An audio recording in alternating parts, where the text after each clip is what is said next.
টাকা পুলিশ। না, না, না, না। একটু সাইডে চাপে দেন, ও পুলিশ বলছে যে 2 টাকা। নাই। আপনি পুলিশকে বলছেন? আমি কেন বলবো ভাই? এই বলে আমি ওনারা বলতেছি বারবার চলে যাইতে বলে আমি 2 মিনিট থাকবো তারপরে যাব। আমার সাথে তাকে অ্যারেস্ট করুন। Already arrested. পুলিশ কই? না, আমি তো বলি না আমার কেন ডিসি স্যার বলছে একে অ্যারেস্ট করেন এবং জুডিশিয়ারি কাছে সেন্ড এই আপনারা আমি তাকে সামারি ট্রায়াল করে দিচ্ছি। কারণ আমি তো বলে কোনো অন্যায় প্রচন্ড করিনি। পরিমাণে বাধা দিচ্ছে। না না বাধাও দেয়নি, আমি বাধা দেইনি। আপনি ধাক্কা দিয়ে ফেলে দিয়ে না না না ধাক্কাও দেয়নি। পুলিশকে আপনি ফেলতে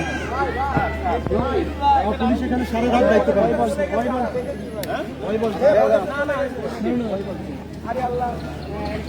আপনারা দেখতে পাচ্ছেন জেলা রিটার্নিং কর্মকর্তার নির্দেশে